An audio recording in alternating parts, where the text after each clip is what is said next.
Welcome, everybody, to the March 2025 edition of Streets for All Happy Hour. We are so excited to have a longtime friend of Streets for All, Laura Friedman, with us, now Congresswoman Friedman from the 30th District.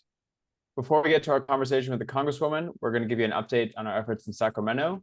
A lot of HLA news today. We'll go over some of that, an update on the City of LA budget, our neighborhood council elections work, and go over a few wins and fails of the month. I'm going to pass over to Mark to talk about our state update. Mark. Awesome. Sorry, man, it's a little bit rough here, but thank you, everyone. Mark Fuchsovich, I'm Director of State Policy for Streets for All. Yeah, happy to share the state bills. This is the bills in the state legislature that we are sponsoring this year and introducing to the world. So next slide, please. These are the bills. We have 8 sponsored bills in the legislature with a diverse set of authors and a diverse set of topics. We're working on bills in the housing space. We're working on bills in the street safety space, in the transit permitting space. We're dealing with all of the growing pains that e-bikes are experiencing. We're trying to tackle a lot, and all of it in the forward direction of improving our transportation and land use systems to have better transit, better mobility, and safer streets. So if anyone has any questions or wants to learn more, these all exist on our state webpage, or feel free to just email me and happy to chat. Next slide, please. All of our bills are in the first House Policy Committee. So that's going to be kind of going on the next sort of month or so in the legislature before bills head to either their second policy committee or appropriations committee. And then any assembly bill then has to go to the Senate or vice versa. But we're right now in the early stages. But all of the bills will be past their first policy committee by April 30th. So not a lot of days to go. And please call your state senator or assembly member if you're a fan of this. Yeah, that's it for me on the state section. I'll pass it off. Thank you, Mark. Well, it's been a busy Measure HLA day. So what's going on? A few weeks ago, there was a draft implementation ordinance that passed a special Public Works Transportation Joint Committee meeting. That was February 26th. And that same ordinance passed today at full council with some caveats. We worked with our allies on some key amendments, and city planning is about to release a new draft of their standard elements for HLA. So first of all, what were the key amendments? Report back on how HLA can apply to metro projects, making sure that HLA applies to grant-funded projects not already under construction, eliminating a required appeals process within the city before someone could file a lawsuit, showing some of the benefits of the projects on the dashboard, not just the downsides, and making sure LADOT is the lead agency to implement HLA. This morning, at the last minute, by Tracy Park, who wasn't even present at her own committee meeting, this happened. And it essentially means that the city is now going from an optional appeals process to a mandatory appeals process before anyone can sue for compliance.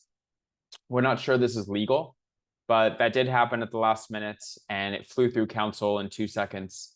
And so we'll get another bite at the apple when it comes back from the city attorney, but we were very disappointed to see this after the careful work with our allies and after Tracy wasn't at the committee meeting herself. Also, nearly simultaneously this morning, Metro delivered a 4-page, very aggressive letter to the council president, basically threatening to sue the city of Los Angeles if it makes Metro comply with Measure HLA. We have taken the position, and our attorneys believe it's has legal foundation, that HLA applies to metro projects. But I just think it's very sad to see our county transportation agency threatening legal action to comply with Measure HLA, when the whole point of Measure HLA, when you zoom out, is safer streets, more multimodal streets, things that our county transportation agency should be championing. So we're very, very sad to see this. And on all of our social media accounts, you can read the full letter if you wish. So what happens next? What council passed today will go back to the city attorney. And then she will come back with a hopefully final version that will go back to a joint Transportation Public Works Committee and then to full council. Once all of that is passed, the city will officially have an HLA implementation ordinance, and we'll have to start implementing it. Our attorneys are analyzing the Metro and appeal situation. We'll see what happens there. We don't know how long the city attorney is going to take to come back. Also, city planning is going to release revised standard elements. Just to remind you, we talked about this last time. These are the basic things the city has to do to comply with the mobility plan, depending on what network it is. This is guidance to city departments. It's very important. We were not happy with it. For example, they combined a class 2 bike lane and a bus lane. And they said that a shared bike bus lane is okay for class 2 bike lanes when necessary. We disagree. So the Street Standards Committee, which is kind of this esoteric committee that doesn't meet very often, will meet April 3rd at 2 p.m. to approve this. And city planning is likely to release another version of their standard elements next week. We're hoping to see some positive changes. On to the budget. If you didn't catch the council meeting today, Matt Szabo, the city administrative officer, said that LA is facing $1 billion budget deficit. It's a very ugly picture. About 2 weeks ago, we sent this coalition letter that we talked about last time to the mayor's office, asking for prioritization on funding around HLA, Olympics projects, and road safety projects. This is a wide coalition, and a lot of them were backers of HLA to begin with. The mayor's budget that comes out next month is going to be key and set the tone. Given the city's budget deficit, it's going to be tough. But if we're going to really host the World Cup next year and the Olympics in 3 years, we need to get our act together, aside from the fact that people are dying in our streets every day. We need to fix that. Over to Josh to talk about neighborhood councils. Thank you, Michael. So for anyone that does not know, neighborhood councils are 99 bodies that act as kind of the closest to the ground form of democracy here in Los Angeles. They lack a lot of formal power, but they're very influential when it comes to impacting land use decisions and transportation. So for our advocacy, it's really, really important to have supporters and advocates on these neighborhood councils. And neighborhood council elections are happening right now. And this is important both for voting in them and also in case you want to run for them. For voting, normal voter registration does not apply, which is pretty confusing. And so it's a separate application you have to do. And you can vote in them if you live, or you can run for neighborhood council if you live, work, worship, own property, or have kids in school in that neighborhood council and you're over 18. If you want to go forward, I think. And then to the next slide. These are the upcoming neighborhood councils that are the most urgent. So Region 12, you've already missed the window to request your ballot and you need to vote by March 25th. This is the San Pedro area. Region 9 is kind of South LA and Watts. You need to request your ballot by March 24th, which is in 5 days. Region 10 is South LA and Mid-City, and you need to request your ballot by March 31st. And Region 5 is Hollywood, and you need to request your ballot by April 7th.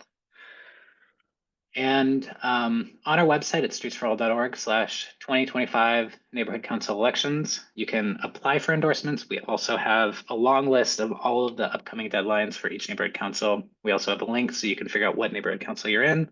And we will continue to announce upcoming endorsements as we get closer to different elections. We're also going to talk about some wins and fails of the month. So the first win is that SB 695, which was a bill we passed a few years ago to asking Caltrans to release public data and information around its highway widening program.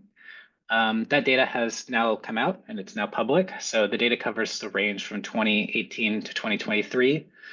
And this information is really important because it allows us to hold Caltrans accountable, hold different agencies accountable. And highway widening, in case you don't know, is bad. It increases pollution, increases vehicle miles traveled. It does not usually reduce traffic. Often it makes traffic worse.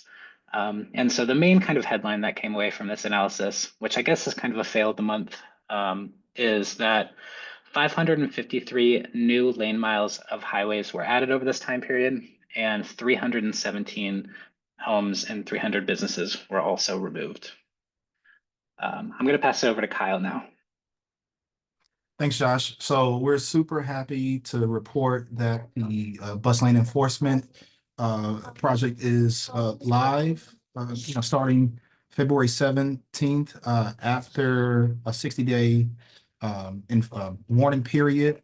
LA Metro was able to start issuing tickets starting with two main corridors, the 212 and the 720, the two huge north-south corridors in the city.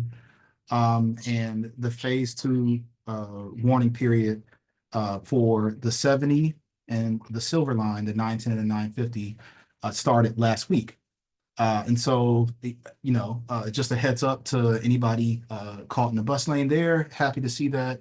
And tip of the cap also to our neighbors in Culver City, whose program starts tomorrow, actually, with a similar 60-day warning period, and the first citations planning to be issued on May 19th.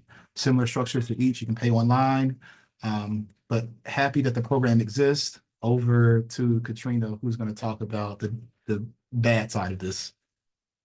Well, thanks so much, Kyle. Hi, everyone. Katrina Kaiser, they them pronouns on the steering committee. I'm here to talk about what's happening with the money that is supposed to come from the bus lane automated enforcement effort. Some of you who have been following this effort for a while might remember that the City of LA Transportation Committee passed a motion to use the money that comes from the automated bus lane enforcement specifically to go back into transportation infrastructure with a particular focus on safety, active transportation infrastructure, and particularly making sure that we can implement good first last mile solutions around areas where these bus lanes are in order to incentivize people to take them. The bad news is, if you go to the next slide, very recently, earlier this week or last week, the Budget and Finance Committee had a parallel item to use the bus lane violation enforcement money the same way that one would use any other parking violation revenue, and use it to fill holes in the general fund as opposed to using it for transportation infrastructure in particular. As Streets for All, we're really disappointed that the motion of the Transportation Committee was ignored. It speaks poorly about the internal functioning of the City Council if committee motions can get ignored and parallel committee motions cannot be hashed out in council as opposed to sneaking it in on consent. But stay tuned for more advocacy from us on this point. The next item to discuss is, a highlight from our LA City Controller, Kenneth Mejia, on city liability payouts.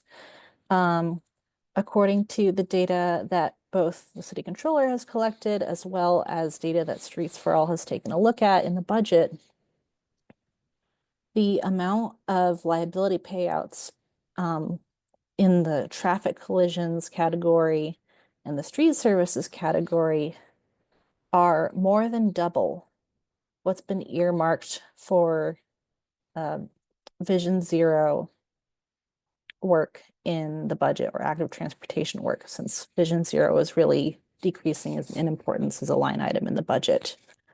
As we know, if the city was able to dedicate more of its money to preventing streets from being unsafe in the first place, it would prevent these crashes, and it would prevent the city being asked to pay out these very high liability payments. So again, stay tuned for more advocacy on Streets for All on that front, and keep an eye on the budget. Over to Michael again. Thanks. Two quick last things. Just wanted to express our frustration here. In 2015, a woman was killed crossing the street on Vista Del Mar. The city paid out a $9 million wrongful death lawsuit, horrible loss of life. 2017, under Mike Bonin, it was reconfigured. There was an outcry, mostly by people who didn't even live in Los Angeles. And the mayor forced Mike Bonin to revert the street to its previously dangerous conditions. In 2021, a mother was killed crossing the same street with her son. And a few days ago, a car on the same exact street was speeding and careened off the street and killed someone walking on the path below. This is the definition of insanity. The city has spent tens of millions of dollars paying out claims by dead people's families instead of fixing this street. And they caved to NIMBY forces, and it's just really tragic. Ending on a high note, this is a surprise win that even the team didn't know about, but I wanted to highlight it. We released today a bus riders delay study. data.streetsforall.org/blog/bus_delay. The headline is bus riders in LA are delayed more than 5 million minutes every weekday. And we break down how we got to this data. And we suggest really low-cost fixes to improve the bus rider experience throughout Los Angeles. Shout out to Josh and the whole data dev team who worked very hard on this. Shout out to our Members Club program. This work is a lot of work lately, and we would really appreciate it if you're able to consider joining. You get great benefits, streetsforall.org/members.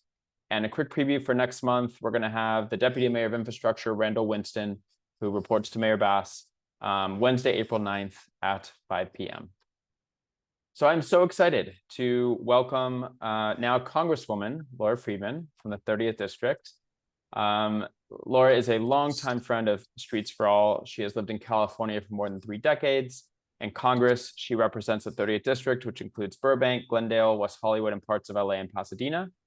In Congress, she serves on 2 key committees, the House Committee on Transportation and Infrastructure and the House Committee on Science, Space, and Technology. Before joining Congress, we worked closely with her when she chaired the Assembly Transportation Committee and represented the 44th District. She really did build a reputation as a tireless advocate for the environment, housing, and transportation. She secured more than $60 million in funding for local projects like the Glendale Riverwalk, Griffith Park, and upgrades to the Glendale Central Library. And then 3 quick bills. She did a lot of great legislation on road safety, zero emission vehicles, et cetera. Marquee bills included AB 43, which let cities lower speed limits, AB 2097, which got rid of parking requirements near transit, and AB 645, a bill that we proudly sponsored last year that legalized speed cameras. So welcome. Now I could say Congresswoman. And thank you for being here. I know your schedule was crazy and it wasn't easy. Everybody, it's great to see you. Can you hear me okay? We can hear you great. Thank you so much for being here. Wonderful. Oh, it's my pleasure. Thanks so much, Michael. It's always great to see you. I want to say hi to everyone at Streets for All. I'm really excited to join you today. We've been great partners over the years. And so meeting with you is like coming home. And just listening to you, I'm always in awe of the advocacy that you do and the work that you do and how important it is for active transportation, but just for mobility in general, for transit, for people who can't speak up for themselves, for people who just want to walk around their city safely. There's not a lot of groups that are as effective as Streets for All. So thank you so much. I'm happy to be able to spend a little time with you this evening to talk about our shared goals in transportation. And I want to, again, thank you for your work on Measure HLA, incredible heavy lift that you were able to do. The city now, because of you, is going to improve about 2,500 miles of streets, and you're doing it without raising taxes or fees. You're going to help with traffic congestion. You're going to help with air quality. You're going to help with safety. All of that is so important, and really appreciate your work of trying to take that to the county as well. And, I also want to acknowledge that you know how to build political capital. You knew how to do movement building and to bring in people from all over the county. And, that's what it takes to be successful. So thank you so much for that. So when I got elected, I didn't know when you get elected to Congress that the first thing you have to do is to then wage a second campaign to get on the committees that you want to get on. And my top choice of a non-exclusive committee was transportation and infrastructure to continue all the work that I do around mobility and climate. And I had to wage quite a battle over this, but I ended up being successful in getting on TNI. So I'm really excited about that. I was able to bring the ranking member of that committee, Rick Larson, to Los Angeles a couple weeks ago. We toured a under construction metro stop on the Purple Line extension. We had a press conference there to talk about the threats right now from the Trump and Musk administration, the very public threats and open threats to basically defund anything having to do with transit, anything having to do with active transportation, really anything they can get their hands on, but particularly transit and active transportation are in their crosshairs. We also brought him to the LA River to see the LA River bike path, and that was a project he knew nothing about. And he was really amazed to see the amount of people using that infrastructure on a weekday and just what we've done with the river, and really making an amenity and reconfiguring entire neighborhoods around the river as opposed to turning their back on it and reclaiming it as an important amenity for the community. So that was really happy to be able to do that. you know, for our district, of course, mobility and transit remains a huge priority, as well as road safety, which is abysmal, as you know. But I'm sure you've talked about the Olympics coming and the Paralympics coming. We also have the World Cup and rugby, international rugby coming to Los Angeles. And, you know, it's it was always sold to the city as a way of making improvements, particularly to mobility, that would remain permanent. And this administration is really putting all of that in doubt. So, you know, we're going to need help with advocacy around the Olympics to make sure that the transit part of it is not forgotten, you know, in the race to kind of get that done on time. We need, you know, your help to continue to fund for metro expansion and for federal funding. And certainly to make sure that the mobility plan 2025 in the city of LA and then local street projects continue to get funded. And I will tell you that right now in my own city in Glendale, there's an all-out war on any kind of active transportation infrastructure. In fact, I just met with a former mayor today who was saying, oh God, everybody in Glendale just hates bike lanes. And, you know, people are going to run on getting rid of bike lanes in Glendale instead for city council in a few months. Like, it's going to literally be the centerpiece of people's campaigns. So this is, you know, still a continuing battleground.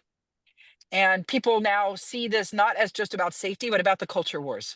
Unfortunately, you know, that it's become a culture war issue to people.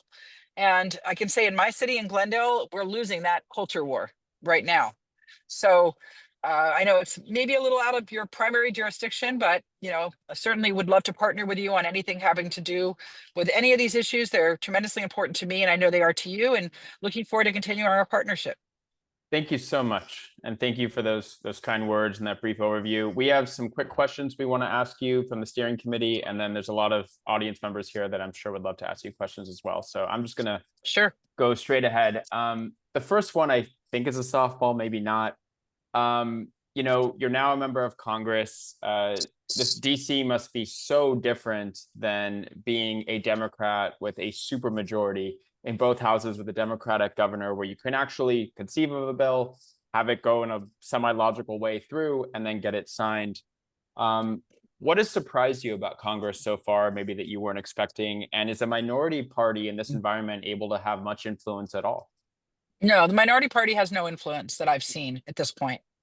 You know, the Republicans will not allow bills to be heard. The one thing you can do is you can ask questions in committee. They can't stop that, but they can certainly stack the committee with partisan operatives.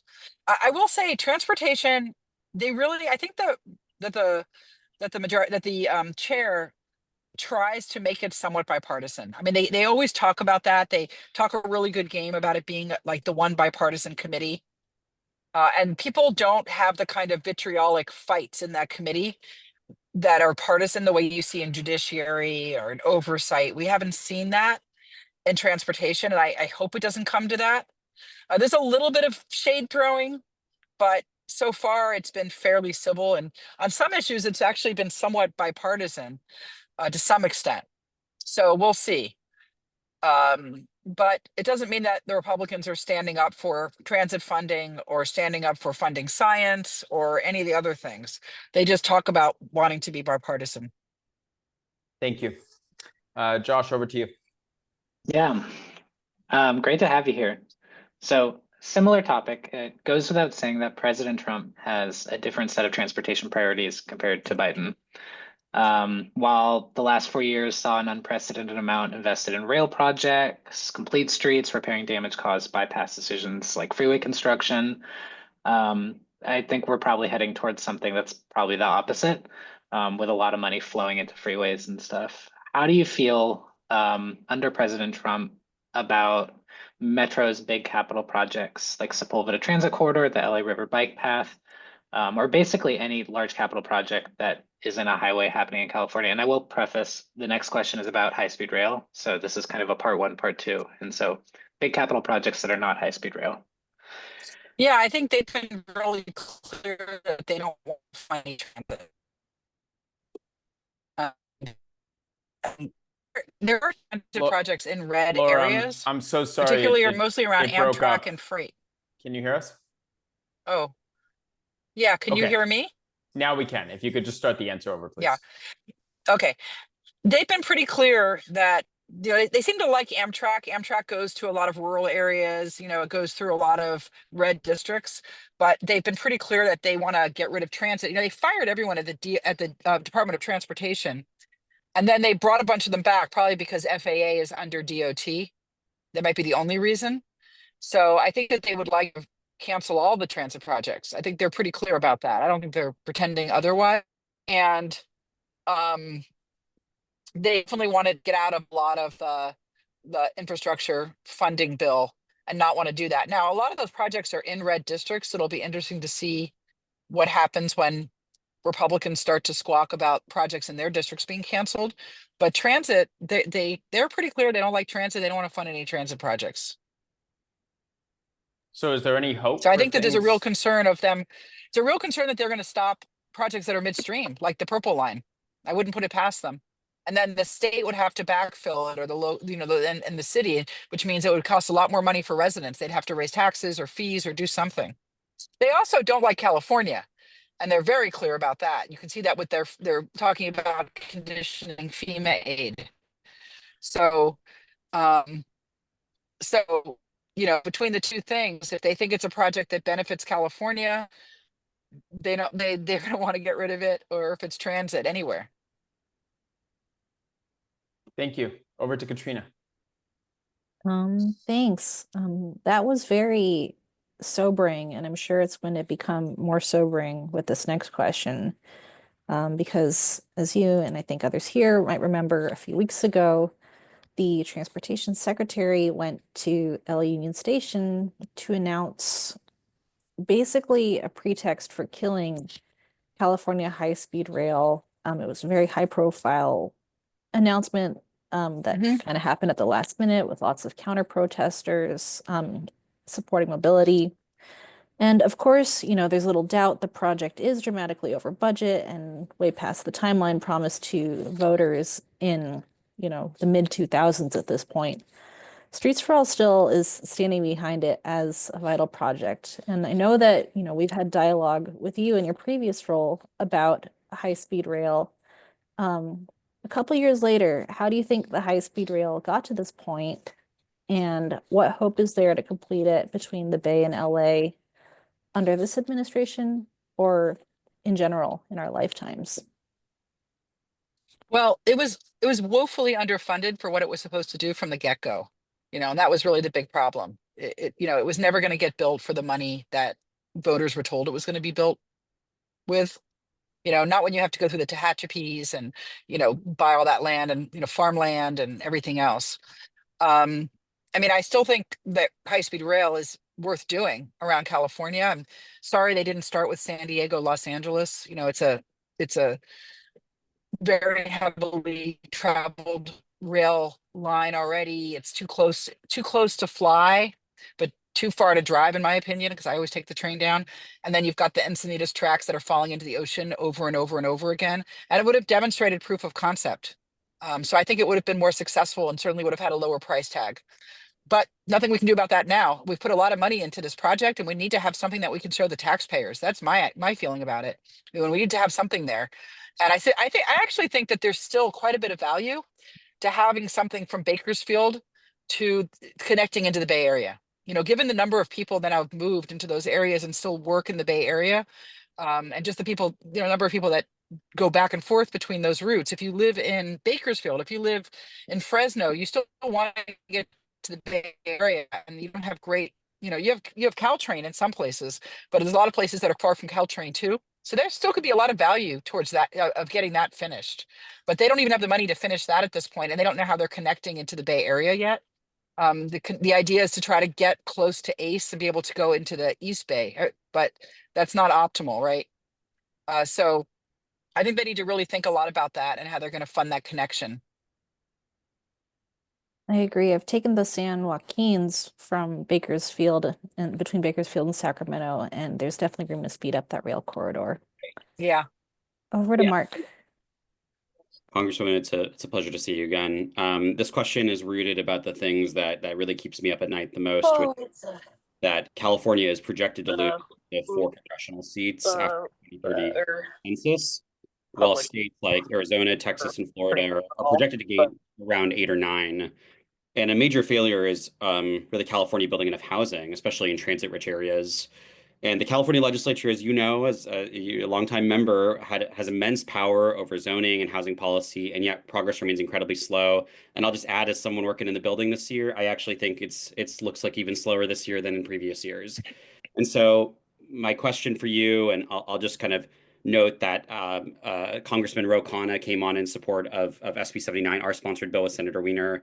But as a freshman member of Congress from California, and for those of you who are just in the state legislature and just elected to DC, do you feel like you have a role in pushing your former colleagues in Sacramento to take housing production seriously? And what role should really the California congressional delegation play in ensuring that our state doesn't continue to hemorrhage representation in Washington? I would be really sad and remiss to see in 2030 all of you amazing Congress members that we just elected in having to fight each other for your seats because we've lost congressional seats. No, thanks, Mark. It's a great question. And I actually think that one of the reasons the Democrats didn't do well is because we haven't taken housing seriously enough. It's the biggest cost driver for people in Los Angeles. And so many people have a dream of owning a home, and that's just out of reach, right? For middle class people, for young families at this point. So as you know, I've done a lot of work around housing, probably even more than I've done around transportation. So you don't have to sell me on an abundance mentality. The first caucus that I joined when I came to Congress, even before I was sworn in, was the Abundance Caucus. And I, did a nice press conference where I was the first freshman to join. I may even be the only one. I don't know. But, it's really important to me. We have a couple of housing related bills that we're working on right now. So I think there is some room. I mean, most of what the federal government does around housing is funding. And the other thing that they defunded in this horrible CR bill that the Senate just passed is affordable housing. A lot of it was defunded through that. And renters programs were also defunded in that bill. So I think the Democrats should lean in on housing production. And certainly happy to weigh in with my former colleagues on that. I always did in the past. I know there's some housing champions up there, but it's scary for people. But what I would remind them, and you can remind them, is I ran on housing, and I did some super bold bills that got me a lot of enemies amongst people who are housing hesitant in Los Angeles, and they were very angry at me. And I still won my race, even with people who were former friends, former supporters who didn't support me anymore because I was pro housing. So, I think maybe I would certainly use that as an example that running on housing can get you a lot of people who care a lot about housing, which is a ton of my constituents. Appreciate that. Thank you. Pass it to Kyle. Thanks, Mark. Congresswoman, thanks. Really great to have you on again. So let's talk Olympics. In just 3 short years, which will probably feel like tomorrow to some, LA is going to be hosting the Olympics. And of course, this was originally billed as a no-build Olympics. And as of today, we still need a ton of metro improvements, BRT improvements, rail extensions, and improvements to the roads themselves to achieve that car-free vision that has been championed since the announcement. So what hope do you see for federal funding in this regard to help the city pull off the Olympics smoothly, specific to infrastructure? It's a good question, and I don't know because I've heard nothing. Like I've mentioned the Olympics several times in the T&I committee and not gotten sort of any response from anybody. I think the Republicans, I don't think it's like they hate the Olympics or anything, but I think the LA is toxic in the administration's eyes. And so I just, even though it's an incredibly selfish way of thinking about the Olympics, because this will reflect on the entire country, not Los Angeles. But I think if this Olympics was being held in a red state, there would be a very different level of engagement and funding commitments from this administration. Although who knows, they're so crazy that it's hard to even know. But I wouldn't count on the federal government coming in and raining a bunch of cash down on LA to try to help with this. I mean, maybe I'm wrong. I hope I'm wrong about that, but I wouldn't count on it. Totally. I think a lot of us probably feel the same way. Thank you. Sure. Michael, to you. I mean, I guess the $1 million question is, do you think we can pull off the Olympics without federal help? The city has a $1 billion budget deficit. Yeah. It's pretty ugly. I don't know what gets paid by sponsors. You know, I honestly don't know what the economics are like. I think if the city had to cover all that, it would be a huge hit on the city. So there's gonna have to be some very creative thinking around this. And I think we're really behind on planning. Yep. Okay, on to congestion pricing. We've been watching with really jealous eyes congestion pricing work absolute wonders in New York City. Traffic into Manhattan's down, emissions are down, street safety is up, business sales tax revenue, foot traffic to businesses is up. I don't think I've ever seen a policy work so well so soon out of the gate. Yet, just like high-speed rail, the Trump administration is trying to kill the program. Metro LA is also studying congestion pricing, and we think the downtown LA cordon would make a ton of sense as the most transit-rich part of our region. It could also raise a ton of money to improve transit in LA, which could become a self-fulfilling prophecy. What are your thoughts on congestion pricing in Los Angeles? And do you think there's any hope for it at all under approval under a Trump administration? Or do we just have to wait another 3.5 years? Well, if we're going to really electrify our vehicles, which is certainly in doubt now with the Trump administration because they're trying to defund anything having to do with electrification, I would have said if that wasn't the case, we'd have to think about alternate ways of funding roads, including congestion pricing. I think that we maybe have sort of more time now than we did before because, you know, he's all about like all gasoline all the time and no fuel standards and drill baby drill and all that kind of stuff. But I do think that it's, you know, that San Francisco has got a pilot congestion pricing pilot, I believe, running. LA should think about it. I mean, the thing about congestion pricing is it works if you give people good options. New York City has a lot of good options for people who are commuting in, better than driving in, for sure. LA doesn't have that yet. So you've got to also make sure that the timing is right on it so it doesn't just seem punitive to people who can't afford to pay it. So that means that whoever is gonna be priced out of driving into these congested areas have got to have an option that is better for them, that it saves them time, that's less money, that's more convenient, that feels safe, because otherwise it's just going to look incredibly punitive and be really unpopular. So I would just be really careful to make sure that as you advocate for congestion pricing, we also advocate for fully funding those options that'll make the congestion pricing successful. Thank you. Over to Kyle. Thanks, Michael. So another lightning rod on the topic of electrification. You mentioned how difficult it'll be to really get anything through. And so a small question about e-bike rebates. And maybe this one will help us understand your perception of the level of fidelity that the opposition, will work at. And so obviously there have been some attempts in recent years to get these tax credits through towards the purchase of e-bikes, just like we have with electric cars, and, in the effort to stall it in Congress. In case anybody doesn't know, e-bikes are outselling electric cars, and are a really great solution for a lot of the local trips. And so, do you think there is any hope of attaching this legislation for an e-bike rebate to a larger bill and somehow get it through, slip it through in this climate? And if not, maybe, but look, yeah. they literally have flagged the word bicycle in searches to go through, just like with DEI, it's bicycles, DEI, climate. There's a few other keywords that they've put into programs to go through and identify any program that has that as a keyword and to exit out. So that's the level of hatred. Why do you think bicycles, this is off the fly, but why have bicycles have become such a culture war thing? I mean, it's odd.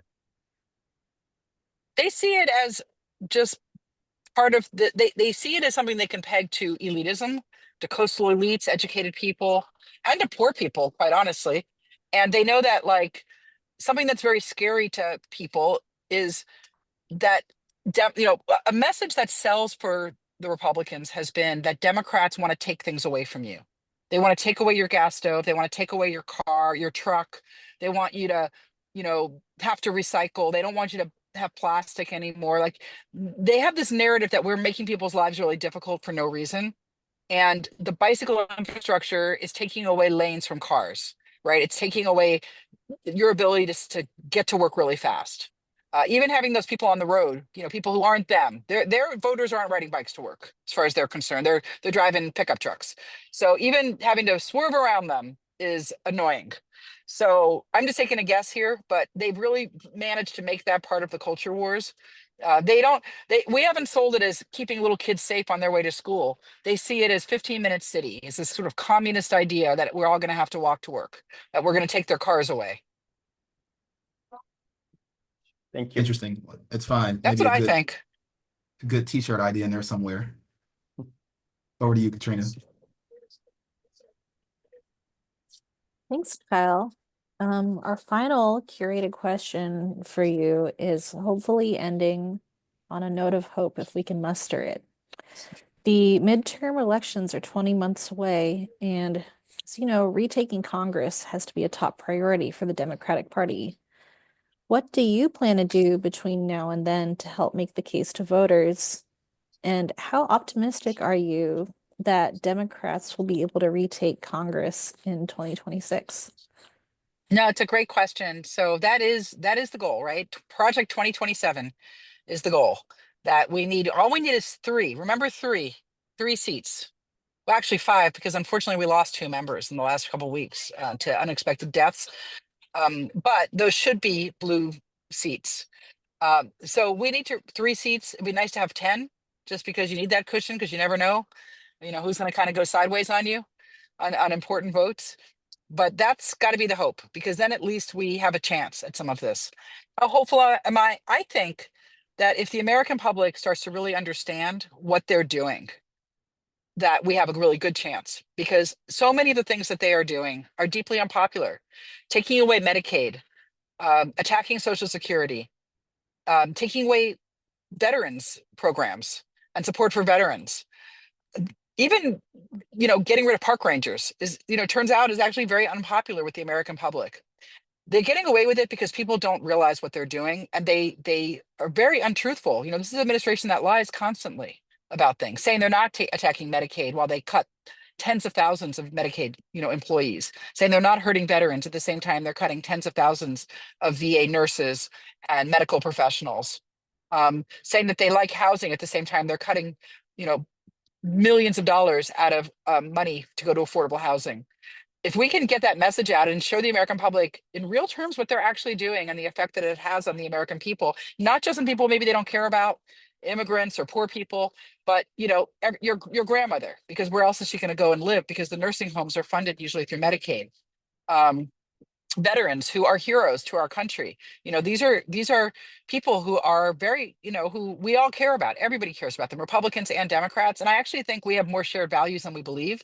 And Republicans don't want people suffering unnecessarily. They don't want kids going hungry. They don't want sick people who are poor to not get any medical care. Republicans care about all that too. So just getting that message out about what's actually happening to show that Donald Trump and Elon Musk they lie. And that what they are doing are really harmful to just ordinary Americans. I think if we get that message out, I think we win. So it's making sure that people are out there not backing down, not getting tired, not being exhausted. They're trying to make us exhausted. They're trying to demoralize us, that we are going to be strong and we're not going to be demoralized. We're not going to fight amongst ourselves. We're going to be united, and we're going to care about the American public and put them first and center real people. And they already have been struggling, and they're going to struggle a lot more under the policies of this administration. Congresswoman, I agree with that analysis. I just want to ask you before audience questions, do you see a path forward for Democrats messaging better than they did in the last election? Because one of the problems is that at this point, the Republicans really own alternative media. And we've got to find people to move into those spaces. I'm not a podcaster. So who are the people out there who are going to be folks, bearing this message about what's really happening? They've done an amazing job of creating a right-wing infrastructure. And it's not just right-wing, it's extremist. I mean, it's a real extremist infrastructure that convinced people that vaccines are harmful and that Jews control the world, and all the things that's out there in social media land. But we don't have that same infrastructure on our side to just tell the truth, actually, and to just center like ordinary people and to make them understand that, that this administration doesn't have their best interests at heart. That this administration is all about, lining the pockets of billionaires. Okay, we've got about 11 minutes left. I want to get through as many audience Yeah, questions. and I don't actually have 11 minutes. I have, maybe 7 minutes at the most. Okay. We'll get through as many as we can. First question, the CEO of Amtrak was fired today. Do you have any insight into what the administration wants to do with Amtrak and the motivations? I don't have any insight because this administration is totally non-communicative with Congress and with the Democrats. And so I have no idea. They clearly hate transit. I can't imagine they love Amtrak. They're cutting pretty much everything they can cut in terms of, they're basically dismantling the federal government in real time. And that's every single piece of it. And Amtrak is a piece of that. Yeah. Okay. Next question. Do you think the federal government should do more on automobile design to increase safety for pedestrians? Unfortunately, only your colleagues in the Senate will be able to question the incoming NHTSA administrator, but wondering what questions you might ask, and is there any hope to increase pedestrian safety through better automobile designs? Yeah, I actually asked this question in the T&I committee about 2 weeks ago, and did ask about pedestrian, design to center pedestrians and cyclists. And I was sort of told, yeah, they're thinking about it, they're looking at it, but that was it. Okay. And I agree with you. I think there should be. We're not going to get any regulations.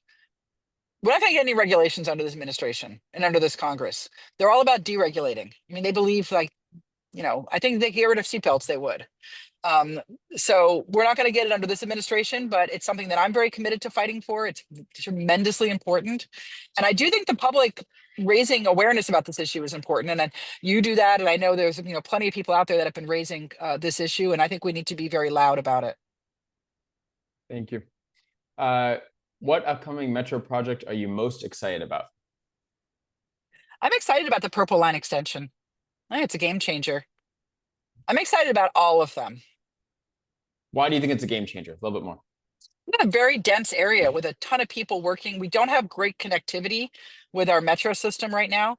And so this gives a really good chance for people to just get, get through a dense area that's, a real slog by bus to get them there much faster, and moving around the city. It goes into some of our densest neighborhoods, densest areas. Yep. It's in my district, which makes it the most important, more important than anything anywhere else. I'm very excited about it too. Next question. Is there a big disconnect between the transportation issues we talk about in California versus the national level? And do you think there are opportunities at the federal level to implement permitting reform to advance an abundance agenda? Well, I will say this is one area where the Republicans actually will probably see eye to eye in a lot of stuff. They definitely would like to see permitting reform, probably beyond where even I'd be comfortable. So I do think that but the permits that need to be reformed, you're not talking about NEPA. We don't have the ability to, federally to change CEQA, and we don't have the ability to change local permits. So that's why a lot of the work is going to have to still be local, because NEPA doesn't really come into play with housing that I know of. It does with transportation projects. So with large transportation projects, sure. But we already have done work to align CEQA with NEPA, so you don't have to do those analyses twice. We did that I think a couple of years ago or last year in California. And NEPA is not as strict as CEQA. I'm not sure anyone's told Metro Los Angeles that yet, because even when they do CEQA exemptions, they're still doing hundreds of pages of NEPA work. I think we aligned them. I could be wrong, but I remember that we did some legislative work around aligning them so that they didn't have to do both. We did it as part of Newsom's, I think we did it when we did the Newsom's infrastructure package, but honestly, someone should go and double check, because I could be wrong about that.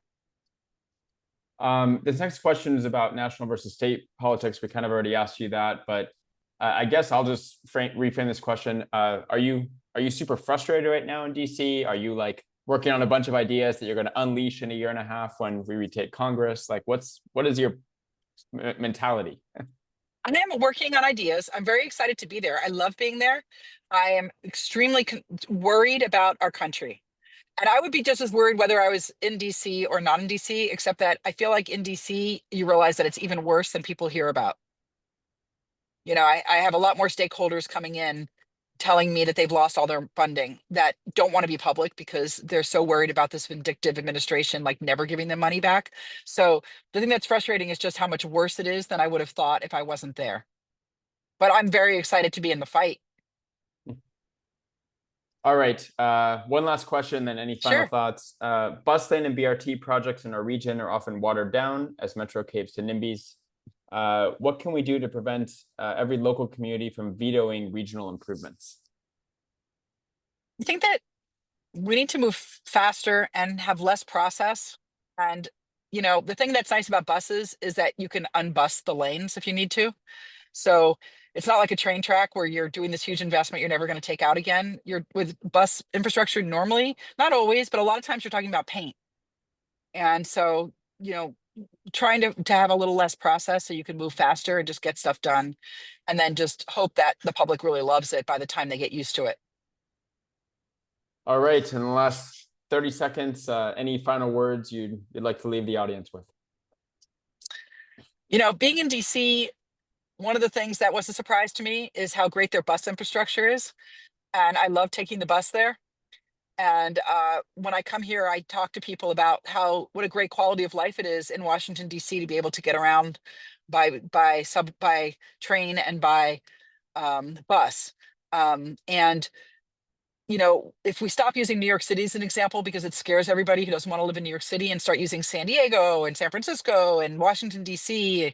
and Seattle and other places, I think it feels better for people. But that was something that did surprise me. And just saying, like, it's a better quality of life when you go to Paris. It's not like you go there and want to get in the car, right? Part of the attraction of going to these cities is that the mobility is so easy for everybody. And I also think, in terms of abundance and density, that our problem in Los Angeles is that we've done density so badly over the years. And we just have, like, when we do density, we overbuild. There are buildings that are overbuilt and they just look awful and nobody wants to live in them. And they don't have the infrastructure to support a walkable, bikeable lifestyle around them. And so we don't have really great examples to show people. And we've got to just, continue to find ways of rezoning and building really good density that everybody wants to live in, and then expanding outward. And we have some examples, but we just don't have enough of them. So it's hard, and doing the tough work, like when I did parking reform work, it took a couple years. When I did speed cameras, it took 4 years. I think just knowing that it's going to take a long time to do things that are meaningful. It's going to take years and years and years. It's not going to be a fast victory, but when you do it, it's transformational, and that's why you do it. And it makes the next thing and the next thing and next thing that much easier. So I really appreciate all of you for your stick-to-itness and being in the fight and your vision. And this is about having a vision and being there to fight for that vision. And I think our side is winning. I really do. I think that more and more people understand why this is important. So keep fighting. I will be there fighting alongside you, whether I'm, physically here or physically in DC. My heart is always in Los Angeles and in my district, and right squarely aimed at these same issues that you all fight for every day. So thanks so much for having me here. And I will be seeing you all again soon. Okay. Thank you so much for being here, and we're behind you. Keep fighting the good fight. We really appreciate it. And with that, I think she is off. Thank you, everybody, for being here. Luke, thank you. Luke Clip, everybody, the Congresswoman staffer. Thank you for making that happen. I know you were juggling a lot, and let's keep up the fight. Good to see everybody. Have a good night.